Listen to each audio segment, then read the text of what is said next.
Buenos días a todos. Desde el inicio de la pandemia por el COVID-19 a finales del año pasado, no se había tenido una semana tan alentadora en términos de resultados científicos. No solamente se publicó los resultados del estudio británico conocido como Recovery, en donde se muestra la utilidad de la dexametasona en el tratamiento de los pacientes con COVID grave, sino que en esta última semana hemos recibido reportes de al menos 3 diferentes vacunas que han mostrado resultados prometedores en términos de eficacia y seguridad. Sin duda, en las últimas semanas, la investigación científica ha demostrado su enorme potencial que tiene para la resolución de problemas tan relevantes como lo es la pandemia del COVID-19.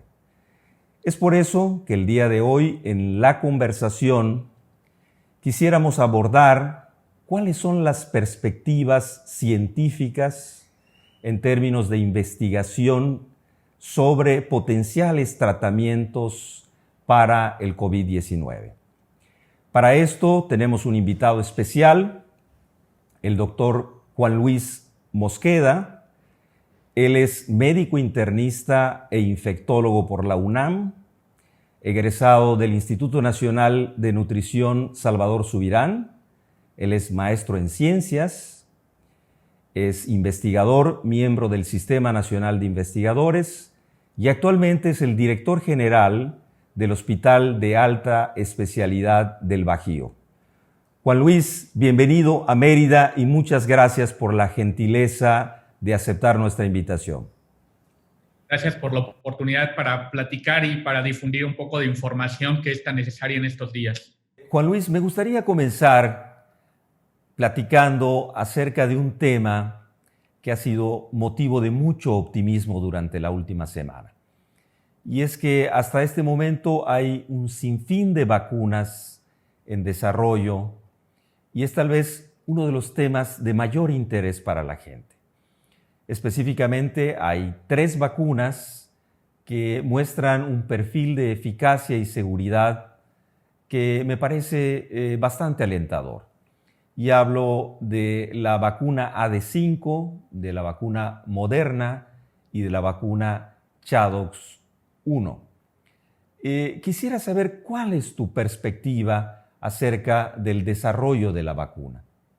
Creo que ha sido de interés de todos desde el inicio de esta pandemia y cuando empezamos a ver las consecuencias de todo este problema, que todo el mundo espera una vacuna.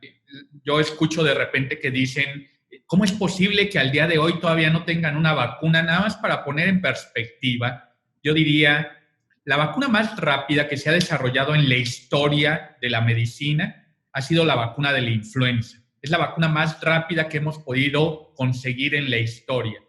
Y es una vacuna que de que se descubrió, identificó el virus de la influenza, a que se desarrolló la vacuna de la influenza pasaron 12 años. Eso nos sirve mucho de perspectiva. Es la vacuna más rápida que se ha podido desarrollar. Así que cualquier cosa que logremos ahora con la vacuna para COVID-19 definitivamente va a romper récord. Yo no veo una perspectiva de tener una vacuna disponible este año, pero seguramente sí para la primera mitad del año que entra. Eso es decir, que tendríamos una vacuna probablemente alrededor de año y medio después de haber descubierto el nuevo virus. Así que sería algo tremendamente rápido. Ahora, más de 100 prospectos de vacuna están desarrollados ya y formados en la línea de desarrollo. Como bien lo comentabas, un poco más de una decena ya avanzaron a los estudios de fase 2 y han completado los estudios de fase 2 al menos estos 3 prospectos de vacuna que mencionas y que están listos para entrar a la fase 3. ¿Qué falta ahora? Al haber completado los estudios de fase 2 ya tenemos cierta evidencia de seguridad de la vacuna y de una eficacia en laboratorio, y me refiero al laboratorio porque se inocula a seres humanos y luego se mide la respuesta que desarrollan, ya sea de inmunidad celular o de inmunidad humoral, es decir, de inmunidad mediada por linfocitos B o por linfocitos T, y parecen prometedoras en ese sentido. Ahora falta la realidad, la fase 3, aplicarlo en una amplia cantidad de personas, en seres humanos, y ver su efectividad real. Creo que es importante también decir que algo que está dificultando este desarrollo es que todavía no sabemos cómo se comporta la inmunidad en esta enfermedad. Las vacunas realmente eficientes de las que disponemos hoy día en la medicina son vacunas que replican lo que hace la historia natural de la enfermedad. Si a alguien le da sarampión y se cura de sarampión, queda protegido de sarampión el resto de su vida. Lo mismo pasa con hepatitis A, con hepatitis B, con ese tipo de enfermedades. Es muy fácil relativamente hacer una vacuna para eso porque simulas lo que pasa en la realidad y lo transformas en una vacuna. El problema son, por ejemplo, influenza. Tú no puedes crear una vacuna de influenza que te protege el resto de la vida, porque la gente le puede dar influenza una vez o 2 veces o 3 veces o 5 veces en la vida. De COVID todavía no sabemos.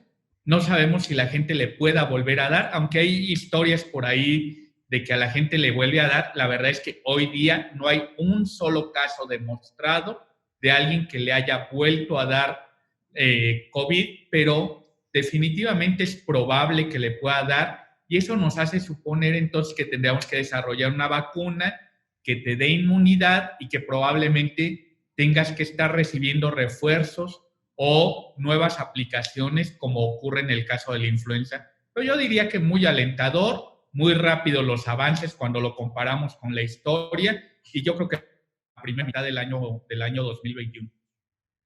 Gracias, Juan Luis. Me parece de suma importancia el contexto que has planteado alrededor de las dificultades que representa el desarrollo de una vacuna. Y mientras contamos con ella, indudablemente la prevención sigue siendo el eje para contener la epidemia del COVID-19. Pero creo que hay otros elementos que pudieran ayudarnos a el tratamiento del COVID-19 en lo que podemos contar con la vacuna. Y esto yo lo veo desde dos perspectivas. La primera, sería idóneo contar con un fármaco capaz de eliminar al virus. Me refiero a tratamientos antivirales o bien otras moléculas capaces de neutralizar al virus. Pero por otra parte, es importante entender que si bien el virus por sí mismo es capaz de producir daño durante la replicación viral, la mayor parte del daño que ocurre durante el COVID-19 está mediado por el sistema inflamatorio y el sistema inmunológico.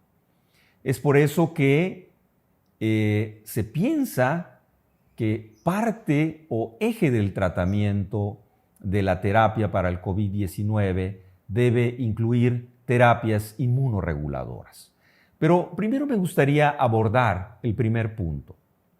¿Cuál es tu perspectiva acerca de los tratamientos antivirales? Para serte honesto, yo he revisado en más de una ocasión los resultados del estudio de Remdesivir, y si bien se utilizó en etapas tardías, lo cual no es lo idóneo, los resultados me parecen modestos y no sé si Remdesivir o algún otro antiviral pudiera ser capaz de eliminar al virus. En efecto, me parece muy interesante la perspectiva que mencionas. Hay que entender esto como etapas de la enfermedad, y yo diría tenemos una etapa inicial donde lo más importante es el virus, la replicación viral y el daño directo que hacen, y una segunda etapa más avanzada cuando es la respuesta del huésped hacia ese virus, y que puede ser una respuesta exagerada y que causa un daño peor que el propio virus. Pero vamos con el virus. En efecto, lo ideal sería algo que detenga el virus y que pare el problema. Me voy a dirigir primero a lo que no funciona. Algo que ya tenemos que dejar claro es que en este intento desesperado se trataron de reciclar cosas que usábamos para otras enfermedades y tratamos de usarlas para detener este virus. Y me refiero a cosas que hemos visto circular por ahí, como hidroxicloroquina, cloroquina, acitromicina, ivermectina, el mismo oseltamivir que usamos para influenza, pensando que podían tener un efecto para detener el virus, y tendríamos que ser muy claros en que no. Hay algunos de ellos, como la ivermectina, que pueden tener un efecto in vitro, pero que in vivo en una persona es imposible alcanzar las concentraciones necesarias para inhibir al virus y no tiene ninguna posibilidad de que funcione. Entonces yo cerraría que en ese intento de detener el virus con esos medicamentos, eso no sirve para detener al virus y tenemos ya que dejar de enfrascarnos en una esperanza de que eso nos vaya a ayudar. Ahora, hay terapias más dirigidas, dos de ellas yo señalaría, Remdesivir y Favipiravir. Remdesivir, del cual ya tenemos un estudio en pacientes hospitalizados y que disminuyó un poco la estancia hospitalaria. La verdad, esperábamos resultados mucho más espectaculares.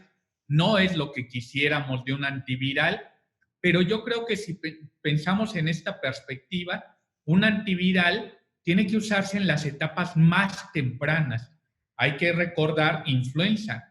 Dar tratamiento de influenza con oseltamivir a un paciente que ya esté intubado tiene muy poco efecto. El beneficio es en fases tempranas de la enfermedad.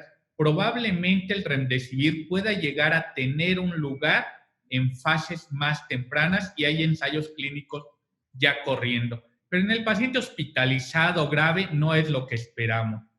Y otro medicamento que está ahí avanzando es Favipiravir. Es un medicamento, un antiviral activo contra virus RNA. Es activo contra el virus de la influenza resistente a oseltamivir y se ha pensado que puede inhibir al virus de SARS-CoV-2. Ahora, en realidad no tenemos hoy día un estudio clínico publicado que demuestre que realmente funciona, aunque parece que pudiera funcionar. Los estudios in vitro dan una perspectiva que pueda ser más potente que lo que podría ser Remdesivir, que ya lo vimos por ahí. Entonces, yo creo que lo que nos queda en cuestión temprana de antivirales es Remdesivir, esperar los resultados de poblaciones tratadas más tempranamente y esperar los resultados de Favipiravir o esta formulación genérica que se llama Avifavir y que se ha difundido en las redes sociales, que es la que hacen los rusos. Es una formulación genérica de Favipiravir. Y lo último que yo colocaría en este tema de ir contra el virus es el plasma convaleciente. El plasma convaleciente, la idea es que una persona que ya tuvo COVID desarrolla anticuerpos y si tú agarras el plasma de esa persona y se lo pones a una persona enferma, los anticuerpos deberían eliminar al virus. Otra vez, sería algo que tentativamente utilizaríamos en fases relativamente tempranas de la enfermedad. En realidad de eso, al día de hoy, no hay un solo estudio que demuestre que realmente es útil. Tampoco hay algo que demuestre que no funciona, pero yo creo que hemos centrado más esperanza de la real en eso del plasma convaleciente. Nosotros estamos participando en un ensayo clínico usando plasma convaleciente y al tratar de seleccionar los donadores nos hace entender mucho del problema del plasma convaleciente y de la inmunidad. De gente que está dispuesta a donar plasma y que entonces ya tuvo la enfermedad de COVID-19, ya se curó y ya está recuperado, les tomamos muestras para medir anticuerpos y solo alrededor del 75% de ellos tenían inmunidad de IgG demostrada en la serología. O sea, hay un porcentaje que ni siquiera desarrollaron IgG. De estos anticuerpos neutralizantes, es decir, que realmente tengan una cantidad de anticuerpos que puedan inhibir al virus, y alrededor de la mitad de ellos fueron los que tenían anticuerpos neutralizantes en niveles útiles, y son los que nosotros tomamos como potenciales donadores para el ensayo clínico que estamos usando. Entonces, creo que nos falta mucho de conocer en plasma convaleciente. Probablemente eso de agarrar a alguien que se recuperó de COVID, particularmente de un COVID leve, y que tenga poca inmunidad y usemos su plasma, va a ser un fracaso. Y creo que estamos centrando muchas esperanzas en esto. Yo diría, ¿qué nos queda en esta fase temprana? Remdesivir entonces en pacientes más tempranos, resultados de favipiravir y plasma convaleciente, algún buen ensayo clínico que ya nos saque de la duda si funciona o no. Coincido contigo, Juan Luis, y creo que todos tuvimos inicialmente una gran expectativa de los resultados que se pudieran tener con el uso de plasma de pacientes convalecientes. Sin embargo, hoy en día la tecnología nos ha permitido obtener el elemento clave del beneficio potencial del plasma de pacientes convalecientes, que son los anticuerpos neutralizantes, sin los potenciales riesgos del uso de este sustrato orgánico. Y me refiero específicamente a los anticuerpos monoclonales. Nosotros actualmente estamos por iniciar ensayos clínicos utilizando dos diferentes anticuerpos monoclonales dirigidos contra un elemento clave del virus, que es la proteína S. Me gustaría conocer cuál es tu opinión acerca de las perspectivas de la utilidad de los anticuerpos monoclonales neutralizantes. Sin duda alguna, es una línea de las más interesantes. La reumatología, la oncología nos han demostrado que los anticuerpos neutralizantes, los anticuerpos monoclonales, dirigidos específicamente a un sitio, son la solución a muchas cosas. Y aquí tenemos un blanco muy específico, bien lo mencionabas, la proteína S, que hay que retomar, que es hacia donde se dirigen la mayor parte de los prospectos de vacuna, por dos sentidos. Una es un aspecto muy importante para la función del virus, porque es la que le ayuda a fijarse a los receptores, pero por otro lado es una porción muy conservada del genoma del virus. Aunque tenga mutaciones conforme se está replicando, esa parte es muy conservada y no cambia. Así que permitiría que tanto las vacunas como los anticuerpos monoclonales sigan funcionando. Yo creo que ahí está mucho del futuro del tratamiento dirigido a esta etapa de lo que estamos hablando de replicación viral, sin duda alguna. Juan Luis, sin duda esto que dices me parece muy interesante, porque yo en lo particular tengo una alta expectativa acerca de la utilidad que pueden tener los anticuerpos monoclonales neutralizantes en el tratamiento del COVID. Sin embargo, sabemos también que en alguna etapa de la enfermedad entran en juego otros mecanismos de daño, y que estos mecanismos de daño no solo están mediados por la replicación viral, sino que hay una participación muy importante del sistema inmunológico en la generación del daño.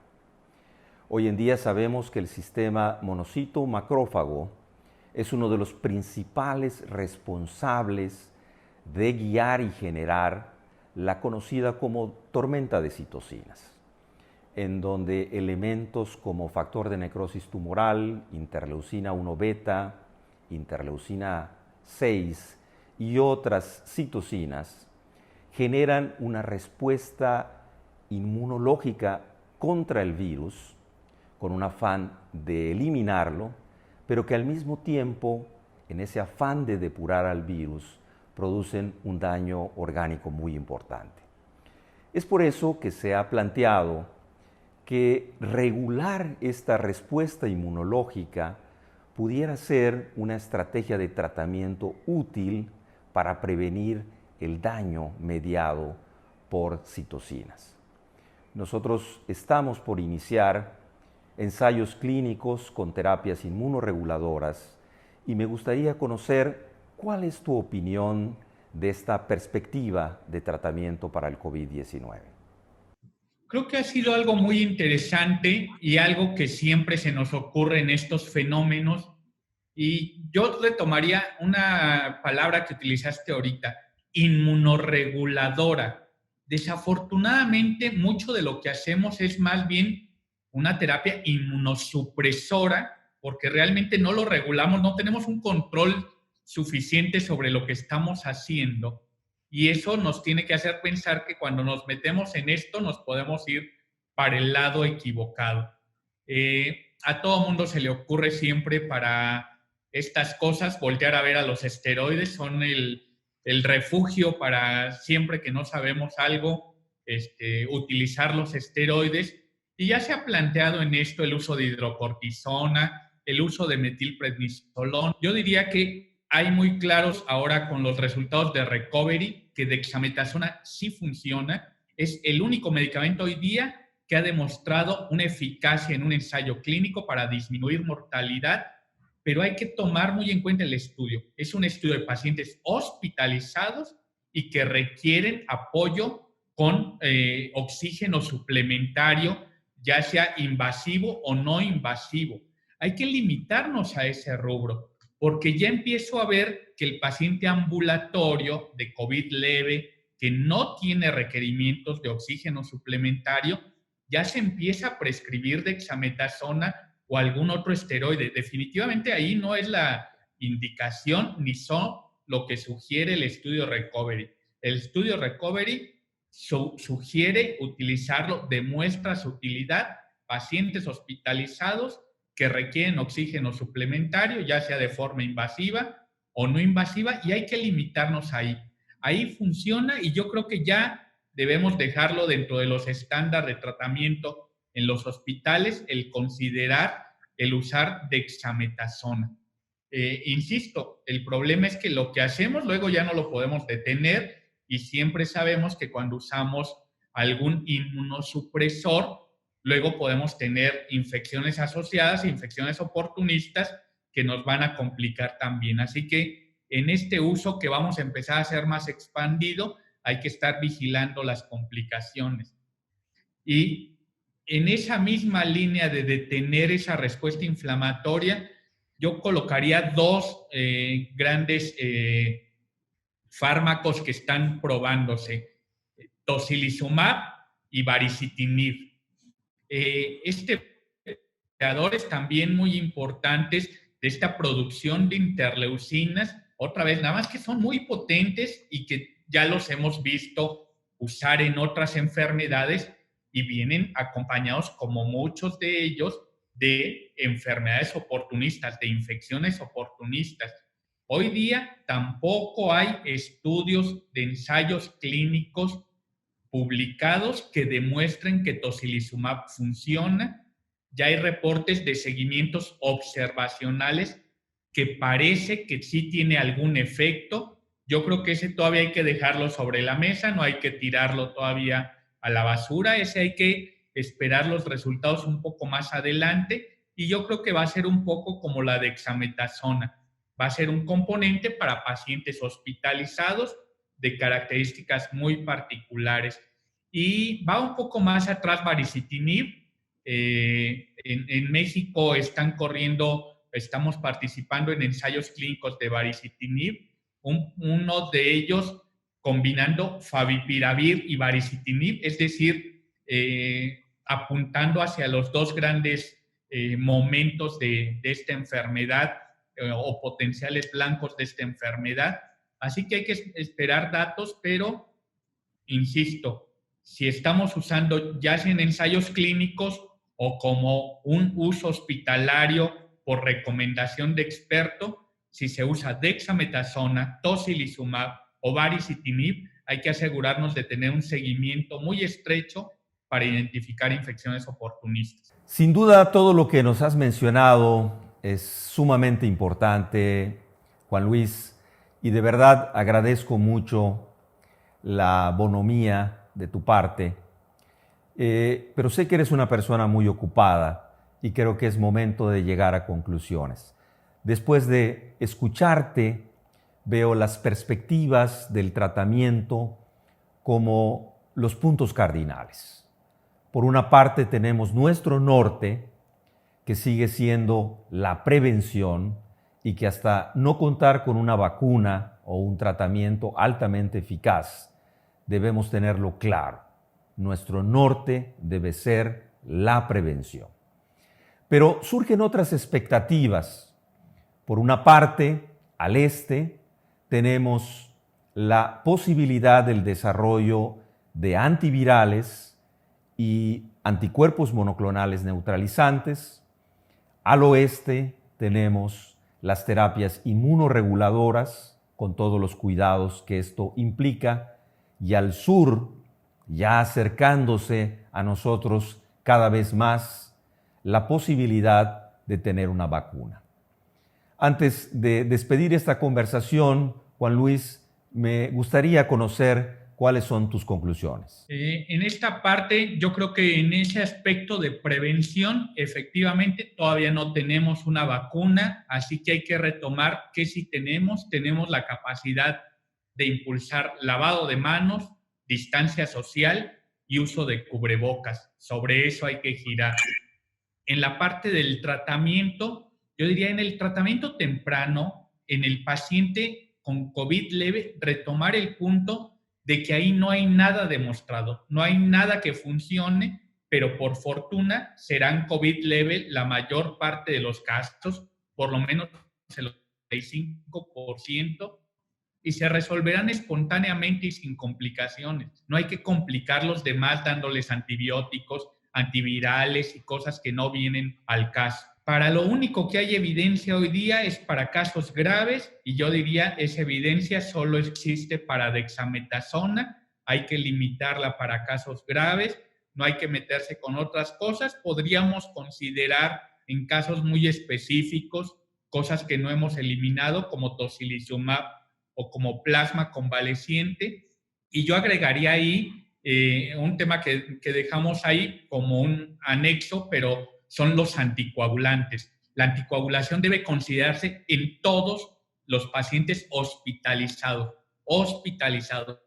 No meterse en dar aspirina, clopidogrel, mucho menos anticoagulantes en el paciente leve ambulatorio. Esa terapia con anticoagulantes es para el paciente hospitalizado también.